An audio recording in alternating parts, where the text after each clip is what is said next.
Rahman sir பத்தி என்னால வந்து எவ்வளோ மேடை போட்டாலும் பேசிட்டே இருப்பேன்னு நினைக்கிறேன். நான் அவர்கிட்டயே வந்து பேசிட்டே இருப்பேன். சார் நீங்க எனக்கு அப்படின்னும்போது அவர் வந்து சரிம்மா கண்ட்ரோல் யுவர் செல்ஃப்ன்ற மாரி தான் இருப்பாரு. ஒரு ஒரு பாட்டும் போடும்போது நான் அப்படியே அங்க வந்து அப்படியே சரி அப்படியே கண்ட்ரோல் பண்ணிட்டு இருப்பேன் என்னோட ஃபீலிங்ஸ. சூப்பரா பாட்டு ஒரு ஒரு பாட்டுமே வந்து டைம் எடுத்து போட்டு try this out. If you don't like டெல்ன்னு வேற சொல்லுவாரு. எனக்கு வந்து எப்படி அவருக்கு பிடிக்கல ஃபர்ஸ்ட் ஆஃப் ஆல் எப்படி ஒரு ரஹ்மான் சார் பாட்டு பிடிக்காம இருக்க முடியும்? பிடிக்கலனாலும் எப்படி சொல்றதுன்ற போது ஒரு பாட்டுல ஒரு எனக்கு சார் இது வந்து கொஞ்சம் அந்த மூடுக்கு செட் ஆகல சார் அப்படின்னு சொன்னா, அப்படியா சரி ஓகே வேற போட்டு குடுத்துரலான்னு தான்.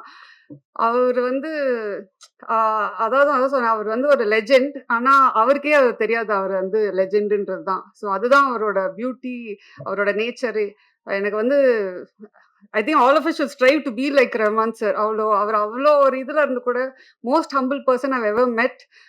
ஸோ ஐ திங்க் இந்த ப்ராஜெக்ட்டே எனக்கு ட்ரீம் கம் ட்ரூவா வந்துச்சு.